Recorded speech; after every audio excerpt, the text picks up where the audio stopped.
Canadian University of Bangladesh, Honorable Director of the External Affairs, Ms. Anusha Chaudhary, respected Deans of the Faculties, Head of the Departments, faculties, and all participants on this glorious afternoon to the international seminar we are going to commence named Infrastructure, Development, and Technical Insight.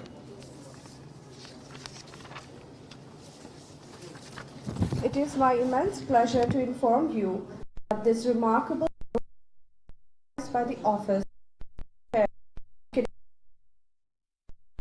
which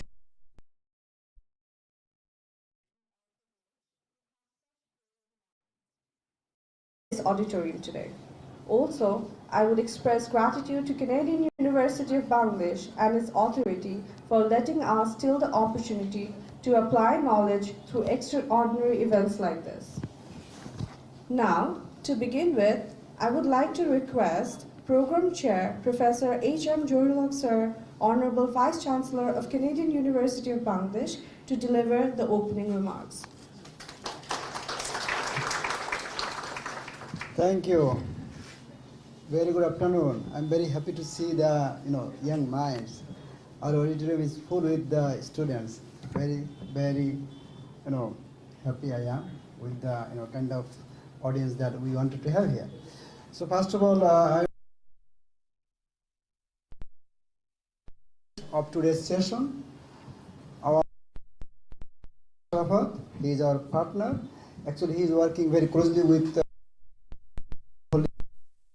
He's a very good scholar because he is with very sophisticated academic background.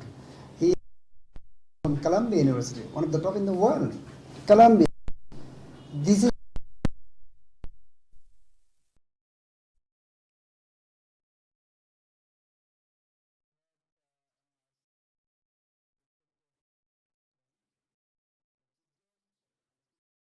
Mr. Patrick. And today's in this organizing process, we found several important things that the topic, have been chosen, to be discussed here today. It is very important: infrastructural development and technical insight. He is the right person because of the kind of experience he has. He is. He has a great experience regarding industry, and also he is a Fulbright scholar. So I am very sure that our students will be able to learn a lot of things out of the sessions that we are going to have. But my one request to the students, that please ask questions so that you can, make this session very interactive. Because he has come from Canada, from North America, to us to talk about the topic, but we have to have maximum benefit out of the sessions that we are going to have soon. So with these few words, I'd like to welcome our virtual dean. Actually, maybe 2 months before, he actually conducted one session here. It was very interactive. So in future, we are going to have again and again him because he is our virtual dean. So please keep silence and ask questions after the session so that we can be highly benefited out of this session. So these few words, I'd like to thank the organizer, Office of External Affairs, the External Affairs Office, and the whole team who worked very closely, the group peer, director, Mr.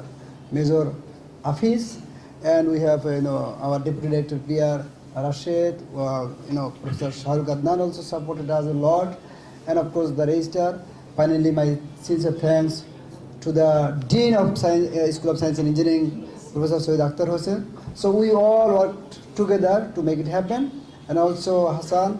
I cannot mention name. Many people are involved in this process. Thank you very much, Patrick. We are very happy that you always make time for us. With these viewers, I welcome the chief guest. Thank you very much.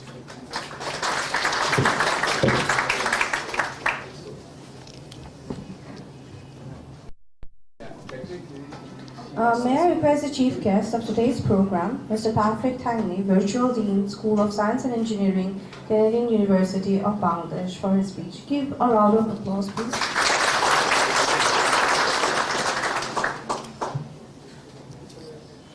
Thank you for the kind words. Thank you for welcoming me here today. I'm happy to see, as our Vice Chancellor has said, such bright young minds who are taking a day off to come to the university and listen to me speak and hopefully engage in a dialogue. So I will speak for a little while, but then I'm happy to answer questions. So the topic at hand today is quite a broad one, infrastructure development. So I thought what I would do would be to speak a little bit about some of the areas of infrastructure that I think are pretty typically the focus for professionals who are looking at infrastructure, whether that's government or finance or business people, and how they relate to Bangladesh, which presumably would be of more interest to you than talking about infrastructure in other countries. But when I think about infrastructure, I mostly think about physical infrastructure, but the term really is one that encompasses a broader universe of activities. So this university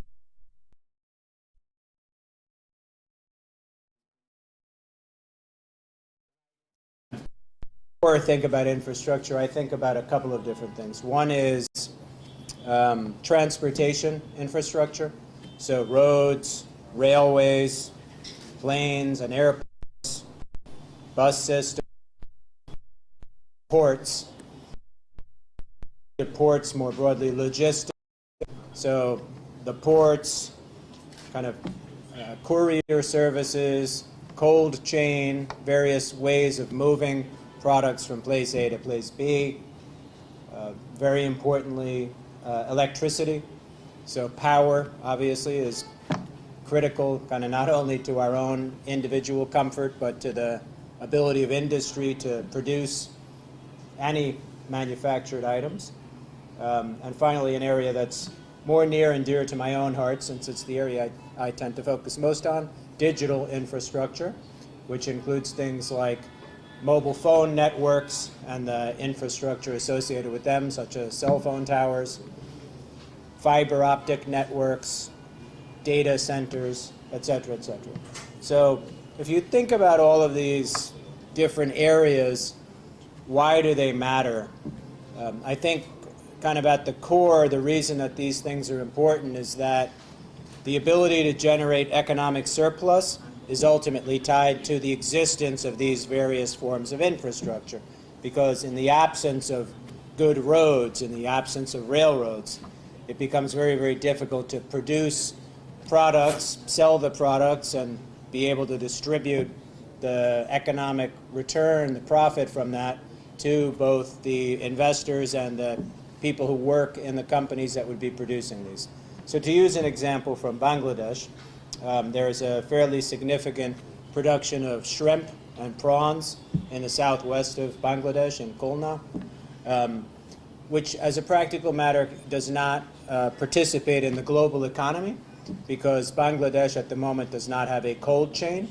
So there's no infrastructure to take the seafood products, cool them down, and transport them while they're cool and continue to have them be cool until they get to a place where someone will buy them.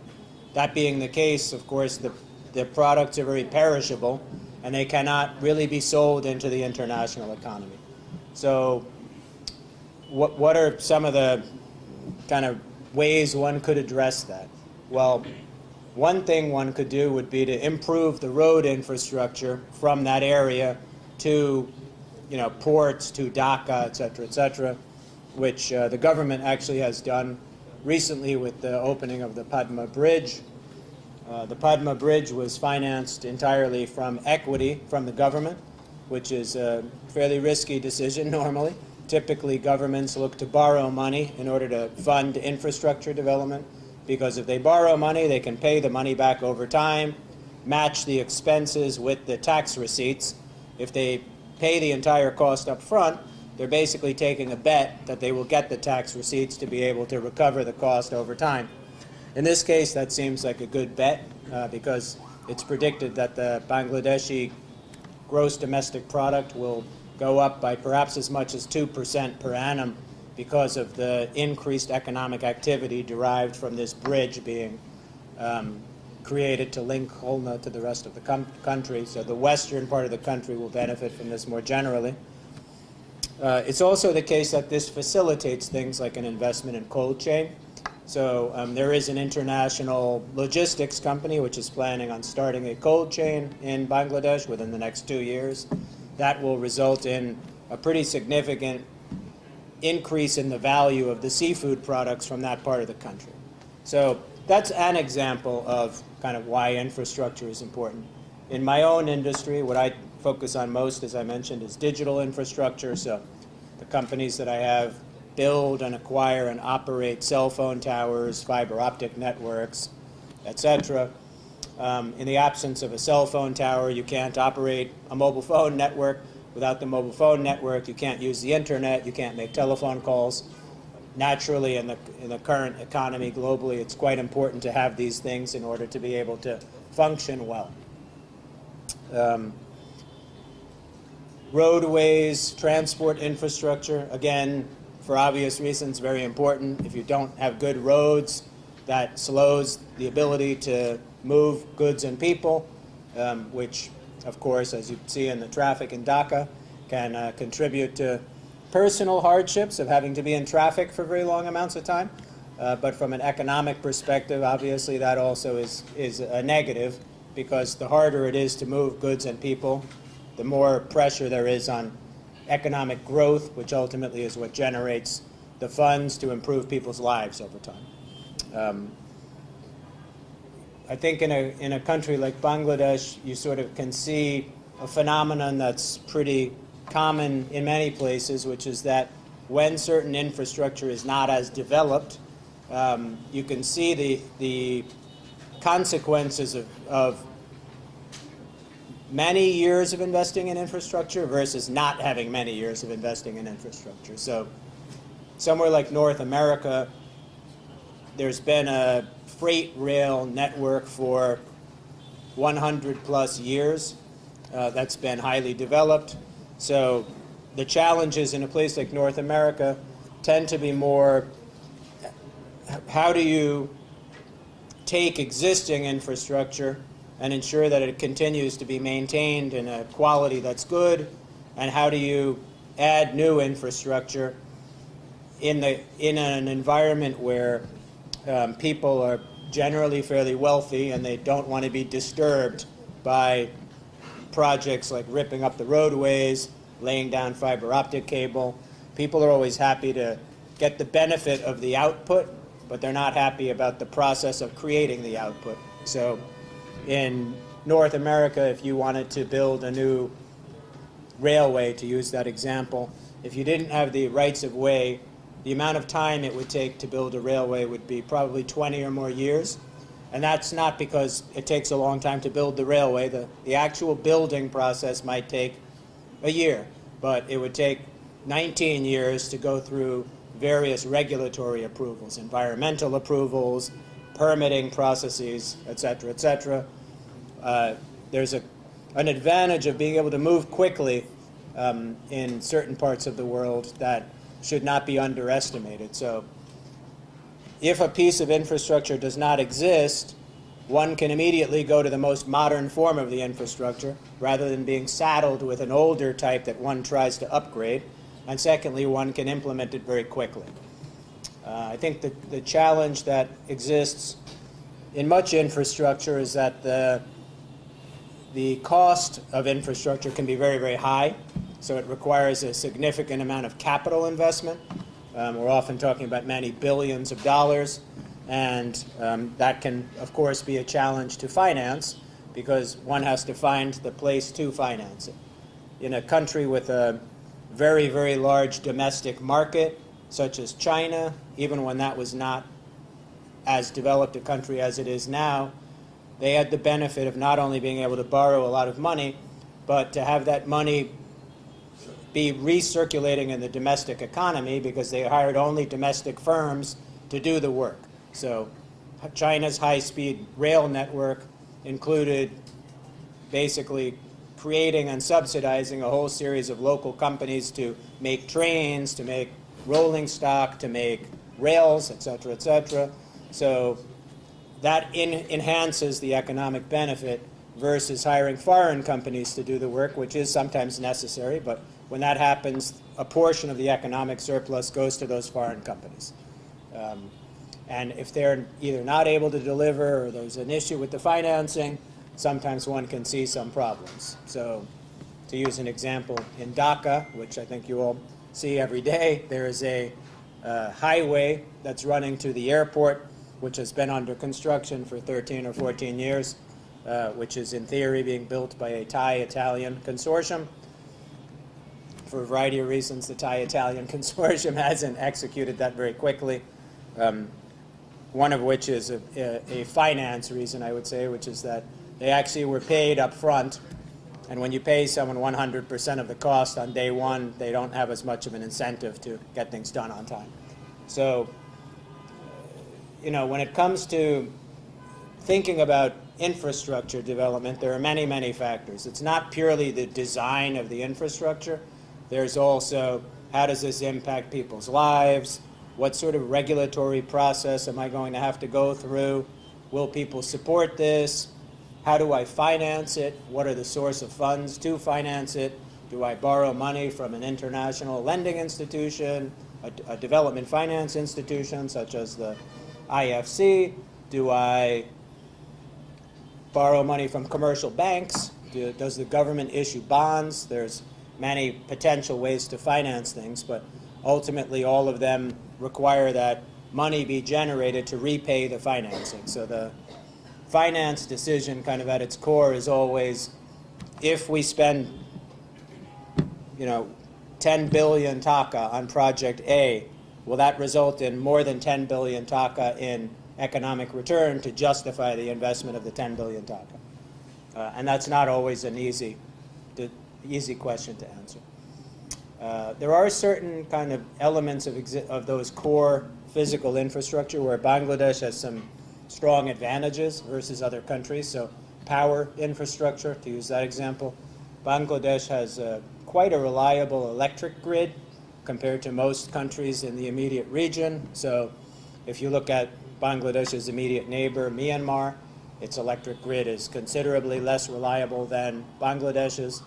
And with the exception of countries like Malaysia and Singapore, which are more sort of developed economically, it would be common in many countries in the region for the electric grid to be not fully reliable. So to use a regional example, the Philippines has an electric grid that is reasonably reliable, highly reliable, in fact, in the area around the main city, Manila.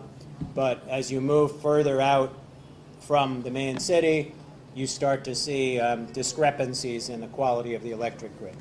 In the case of the Philippines, it's a country made up of many islands. It's an archipelago. The main island where Manila is located is called Luzon, which has historically had an overrepresentation of investment and at the most political.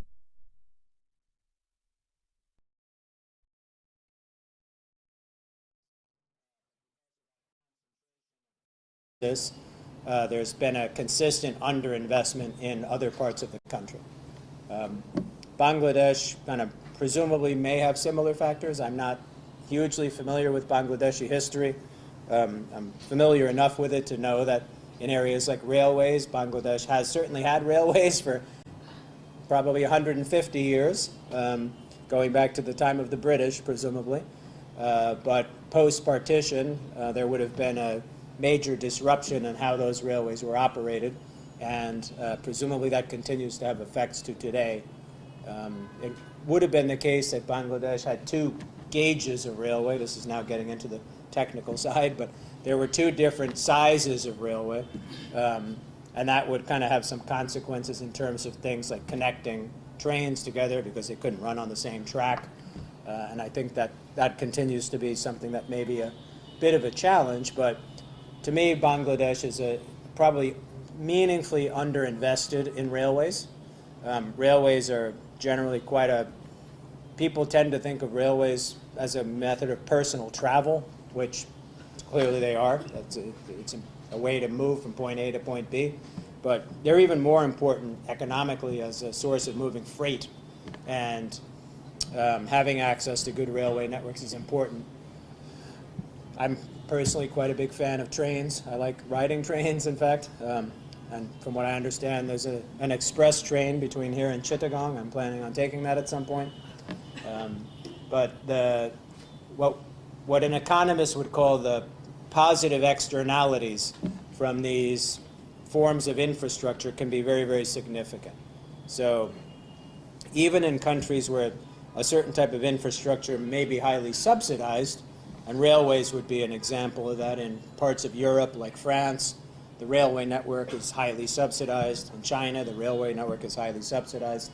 It nonetheless has some very positive economic externalities, particularly on the freight side, but even on the passenger side. In France, you can travel from Paris to any other part of France, in effect, within less than 3 hours. And in China, you can travel not within 3 hours. China is physically a much bigger country than France is, obviously. But nonetheless, you can travel in China on high-speed trains pretty much from any point in China to any other point in China. And some of the distances have become so short, Beijing to Shanghai, that's a trip of something like 2.5 hours now. It's almost short enough that people can commute from these cities that traditionally would have been very far apart. And when you have a dense concentration of talent and investment, as you have in a country like Bangladesh, where Dhaka would have a significant amount of concentration of resources, there can be positive externalities to being able to provide the same economic activity from physically remote areas, which is also a reason that digital infrastructure has become more and more of a theme in the last couple of years, in particular with COVID and lockdowns. People have had to work remotely. That's probably been a bit of an eye-opener for many companies because there's more work that can be done remotely than perhaps people thought possible, and creating some flexibility in the way that we work where people don't have to come to an office every day can itself have benefits in terms of, first and foremost, people's individual happiness. If you don't have to commute to work and for 2 or 3 hours every day, that can be a big positive in your personal life. And it can also have major economic benefits, actually. There's less traffic on the road, there's less accidents, there's any number of other benefits. So infrastructure, I think, is one of those things which is can seem sort of simple to some extent. You have a road or you don't have a road, but there are knock-on effects from kind of whether you have it and the nature of it that aren't always taken into account, and I think often are really the most important aspects to infrastructure. Those were really the main remarks that I wanted to make. But as I said, I'm more interested in fielding questions from the audience than hearing myself speak.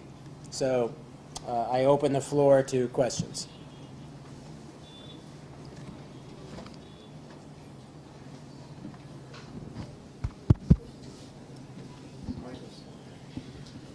Can I start that question? Sure. Yeah. Testing.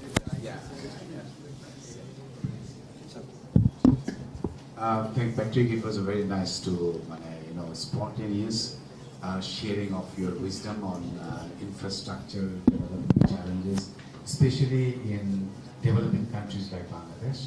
So, since you're working here and you are transforming many of the, as you rightly pointed out that, the pooling has become a challenge because we are not able to ship those perishable items, export and get foreign currency. Yeah. So how do you think that transformation time for those items to be exported, and what are the possible challenges in terms of digital infrastructure we can build to improve significantly the quality of life? That was my question. Thank you. Okay. Well, maybe to address the first part of the question, I think when it comes to cold chain, which is a fancy-sounding term, I guess, for refrigerated movement of goods from point A to point B. You know, that really is something that people don't tend to think about, but has a major, major economic impact. So, you know, there's entire industries in Bangladesh, seafood being the principal example, I think, that simply cannot participate in the world economy because the goods are perishable. They're not being stored properly from an international perspective of having to be kept frozen or cool, so they just simply cannot even start being introduced into the world economy. And world sounds big. I mean, world in this case might mean shipping something to Japan or Singapore. You know, there are many places nearby that demand these goods. And that's the case not only for something like seafood, but many other agricultural products. So certain agricultural products are, by their nature, non-perishable. So rice would be a product that doesn't necessarily require being cooled, but many other agricultural products require being cooled, whether that's dairy, vegetables. I'm not sure what the statistics are in Bangladesh, although I assume they would be pretty similar. In India, 1/3 of crops are left in the field to rot because historically there wasn't a cold chain to transport the crops to local processing centers, warehouses, and eventually to distributors. Whereas if you compare that to, say, the United States, where there's a complete cold chain and freight railroads and trucks everywhere, it's not uncommon to have crops grown in California. They're frozen more or less in the field, and they're immediately in a cold chain, and they're anywhere else in North America within 48 hours, in effect. And it's to the point where that is combined with a port system that's reasonably efficient, and as a result, they can even be shipped abroad. It's not uncommon to go to Singapore, and if you go to the supermarket in Singapore, naturally they don't grow anything in Singapore. It's a small island, but you would expect that most things would come from Malaysia, which is right next to Singapore. But if you go to the supermarket in Singapore, it's not uncommon to see many, many agricultural products from the United States, Australia, South Africa, and the only reason they're there is because this cold chain exists. So in a country like Bangladesh, where you have 3 growing seasons in a year, and it's very easy to grow things in Bangladesh, having a cold chain, I think, will have a pretty major impact on GDP. So the second part of your question, I think, was about digital infrastructure.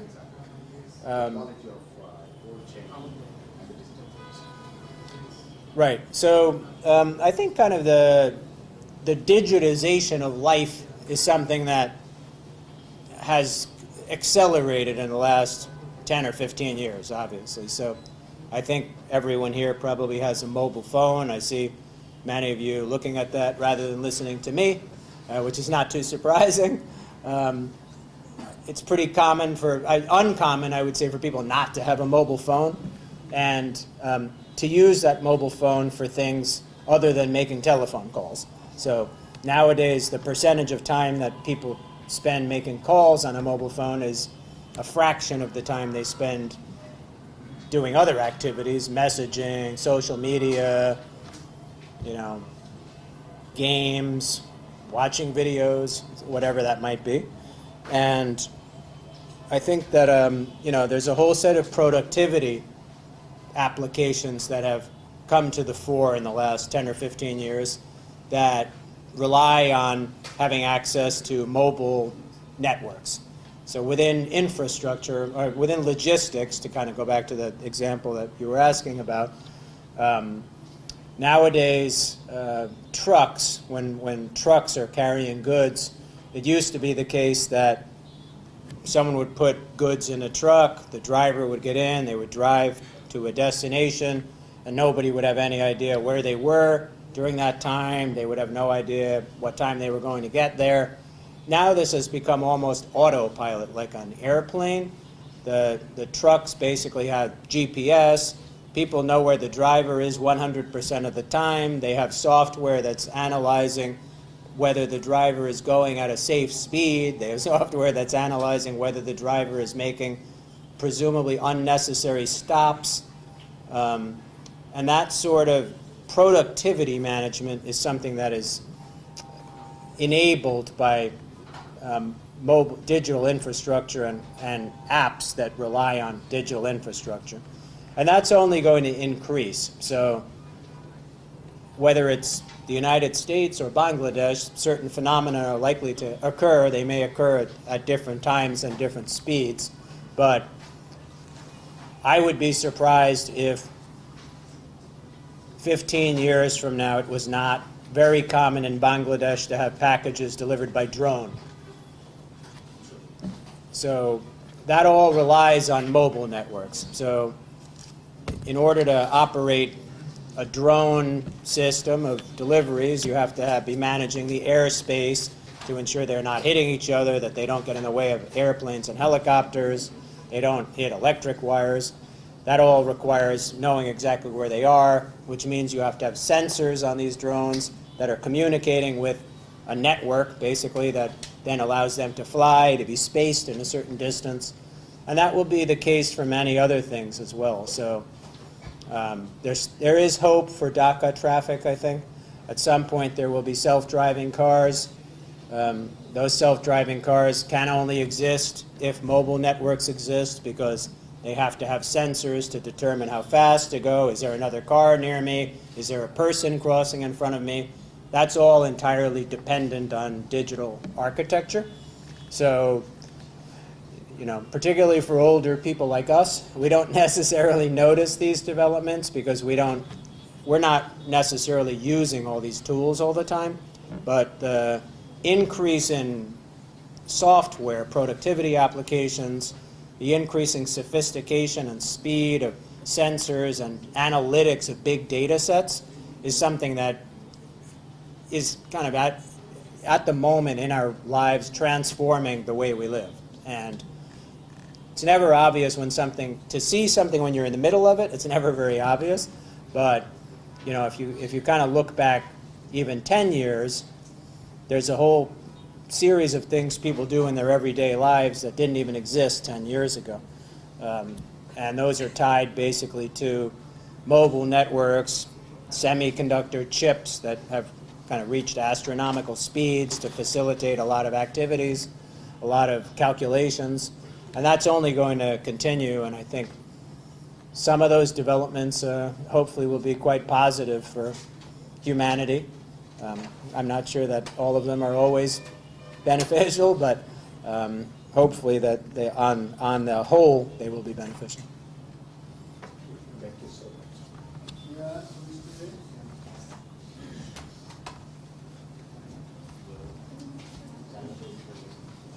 Kindly raise your hands if you have any questions.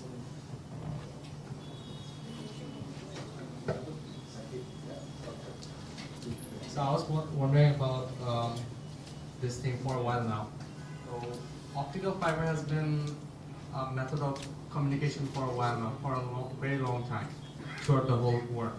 So solutions like Starlink and other countries are trying to create arrays of satellites around the Earth. Is it going to replace or reduce the use of optical fiber in long range in future? Yeah, I mean, it's always kind of hard to give a definitive answer when you're trying to project into the future. But I think my point of view, and this is, I think, something that people in the field tend to generally agree with, is that that will not replace fiber optic networks, nor will it replace cellular networks for that matter.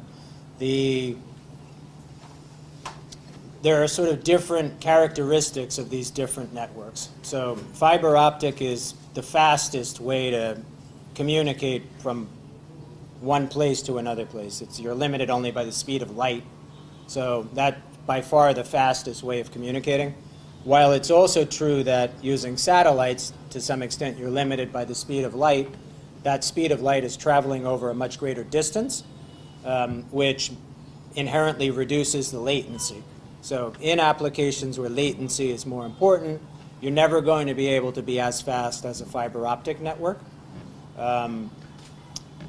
Another characteristic of these kind of low Earth orbit satellite networks is that they have, they're very good at downstreaming. So one satellite can broadcast to multiple recipients, And even if the latency is not super high for certain types of applications like streaming movies, if a broadcast television channel, to use that example, is being broadcast on a satellite, it's the same exact thing being received by every user. That's a reasonably efficient method of distribution. It's not as fast as fiber, but it's reasonably efficient. When you shift into use cases that require the user to upload to the satellite so that it's a one-to-one correspondence between the satellite and the user, low Earth orbit satellites become much less competitive with cellular and fiber optic networks because they simply don't have the bandwidth and the speed to be able to accommodate that. And that's made even harder when you have kind of the requirement to do something called backhaul.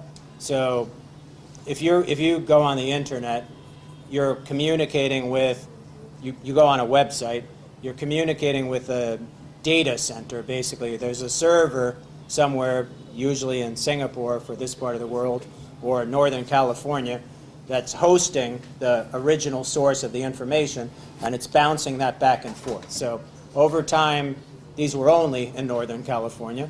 They've now spread them out to other parts of the world to reduce that latency.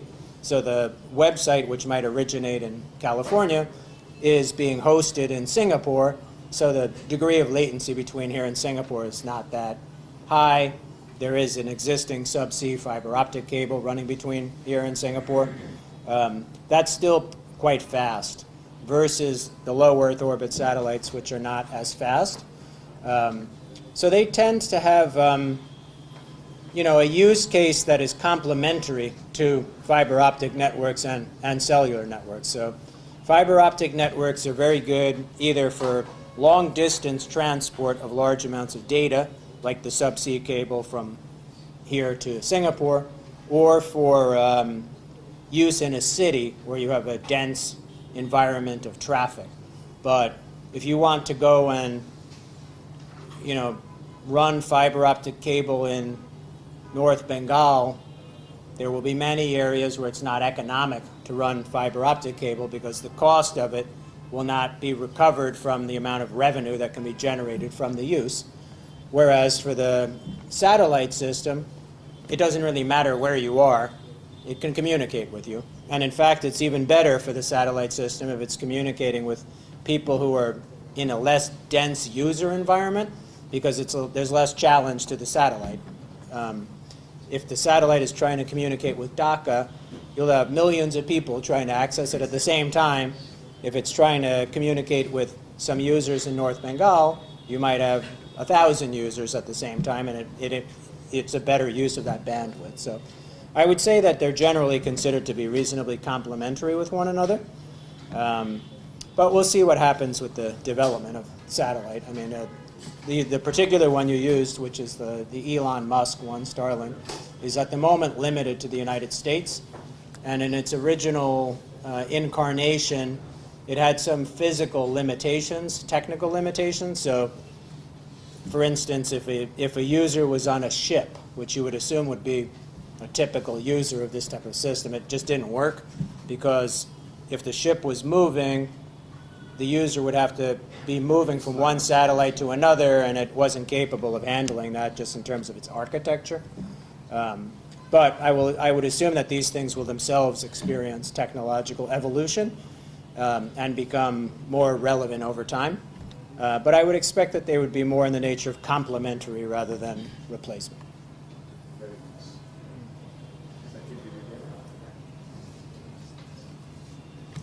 Any more questions?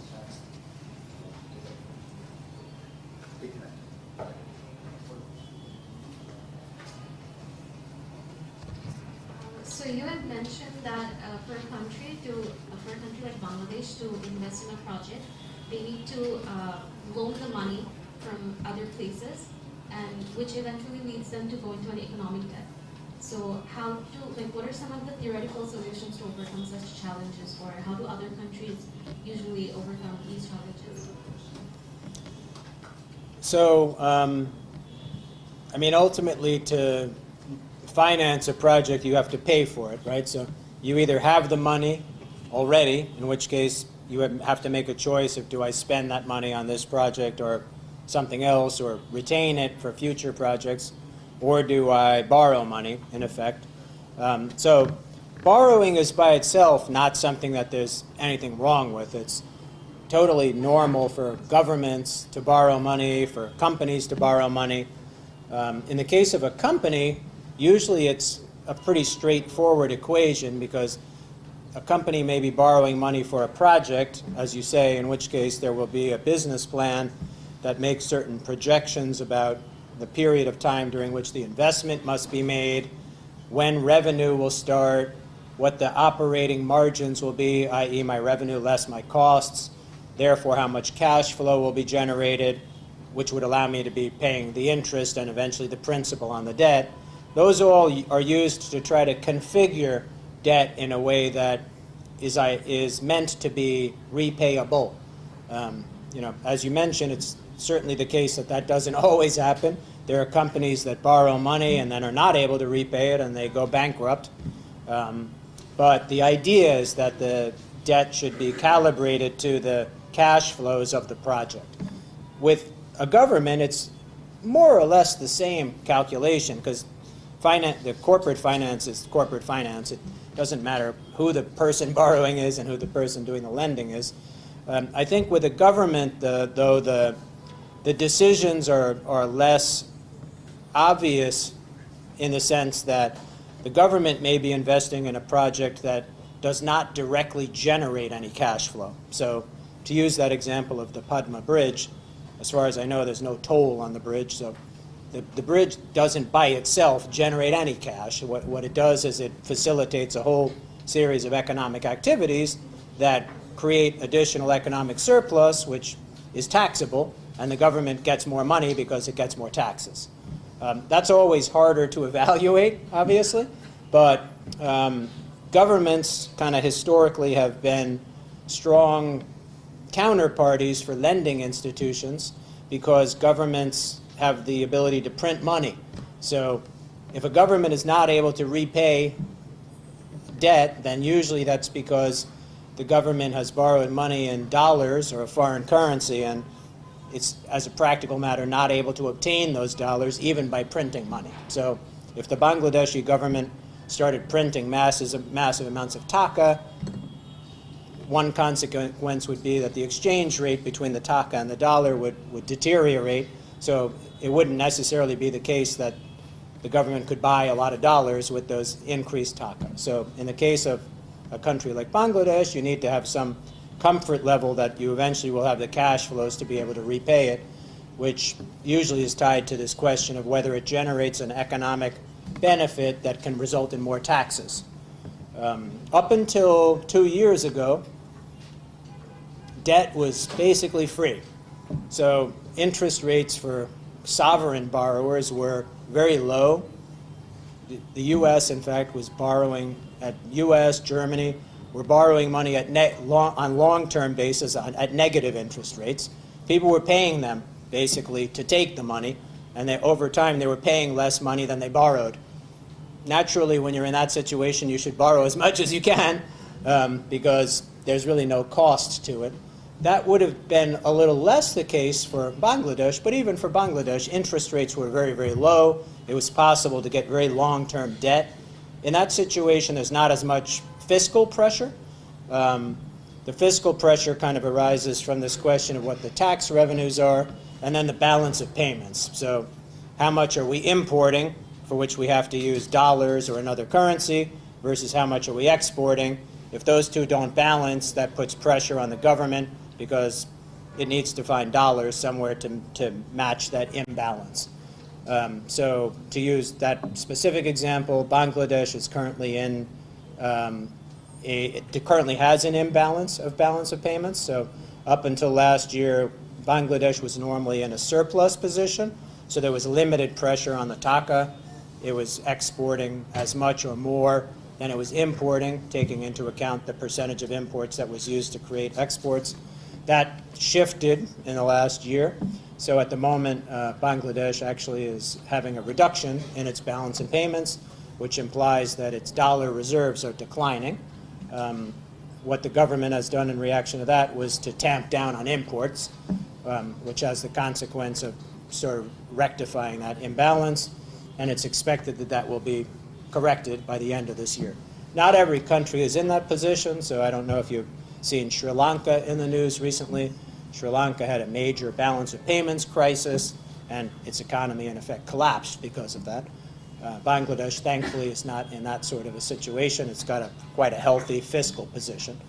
But now we're in an environment where interest rates have gone up, so they're still not terrible, but it's more important to be prudent when it comes to these questions of long-term borrowing.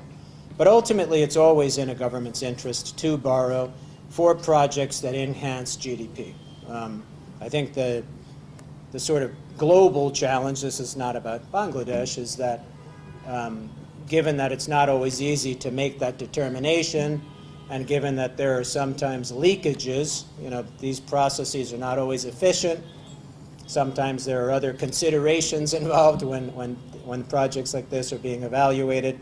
That can lead to investment decisions that prove in hindsight not to have been wise, which can put pressure on the government. And when the government kind of makes that decision now, that's reducing the amount of capacity it has to borrow later if it gets a better project, so it also has to take that into account. That's all very long-winded, and I should finish, but I'm going to say one more thing. The other solution that governments use to this is to try to rely more on private investment. So it's not uncommon for governments to try to take a piece of infrastructure and turn it into a private business. So an example of that could be if you're building a highway, give a concession to a private company that says, if you build this highway, you can operate it for 20 years, you can charge tolls up to some maximum amount, and all the money from the tolls goes to you. We don't get anything from it. So it's for you to make money from this. And that's not uncommon for governments to enter into these public-private partnerships. That is a way to not only get a less risky source of cash, because the risk then is on the private enterprise, but also to expand the pool of financing available, because it's the private company raising the financing and it's not on the balance sheet of the government. So I don't know if that answers your question, but okay. This one, very nice.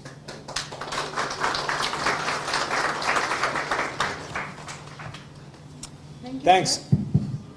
Thank you, sir, for your valuable and thoughtful words.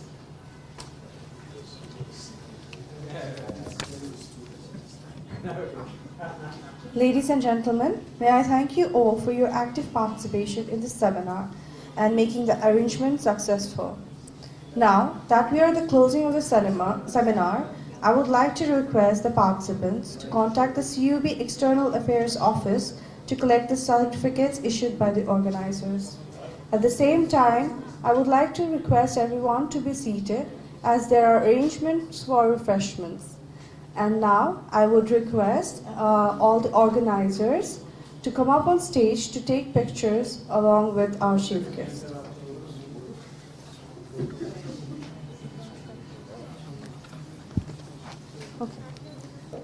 Before that, I would like to request Honorable Dean Sir, School of Science and Engineering, Professor Syed Akhtar Hussain Sir, to express the vote of thanks. Thank you so much. It's fun, it's wonderful. We have to have 3 rounds of applause. One is my good friend, Patrick. I was a student actually, sitting in front of you and listening and thinking that we do all the time 24 or sometimes 36 hours a day in the laptop, though 36 hours you really don't have. But believe me, I was wondering with your wisdom sharing of thoughts in the infrastructure development. So let's put a big round of applause for Patrick, our chief guest of today. I just want second big round of applause is this house full of young talented minds. Give yourself a big round of applause. And my special mention, I must mention our media partners, newsbangla24.com, Dainik Bangla, our photography club, emerging through this seminar. The special mention is Anusha Chaudhary of Office of the External Affairs. And my colleagues from AAA Department, CSE Department, Shipping and Maritime Science Department, We all work together, and I must mention the Director Media and Communication, the new Director Student Affairs. It's a great family joined together, including the Register Sir with his team from the Register's office, the logistic management, especially the venue decoration team management, the food team management. I thank everyone to make this wonderful talk a success. And with these few words, I will again say, let's have a big round of applause to continue this journey of excellence. Thank you so much, and our very respected treasurers, thank you for joining us. With this, I think I can go back to the host again.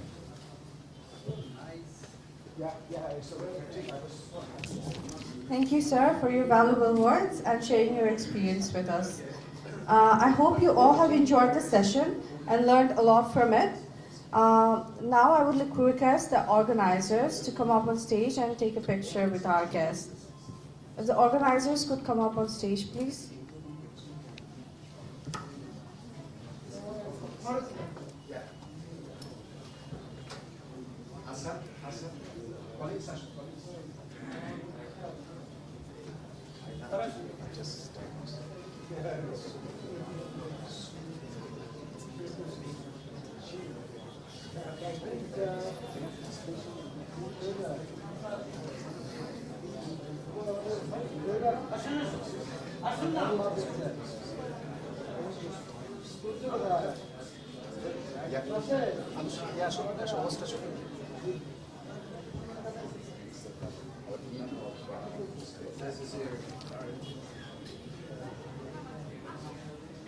Yeah, Tanya.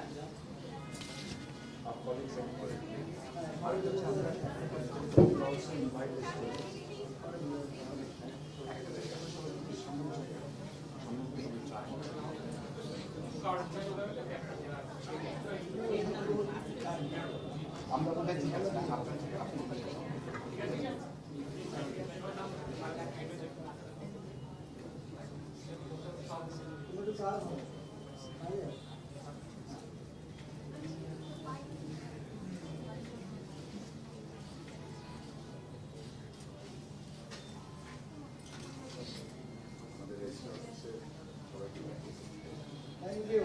Can we invite all the students to join us?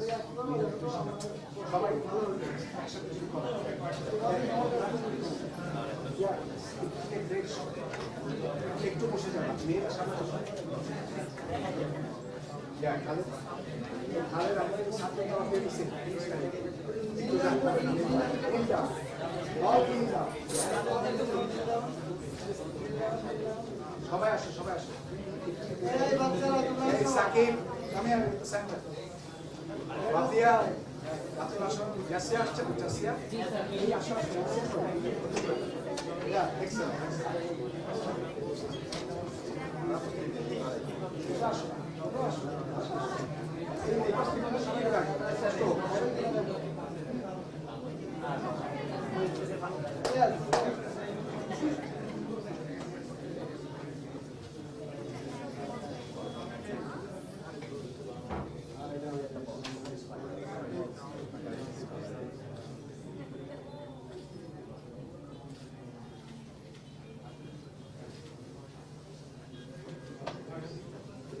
Thank you.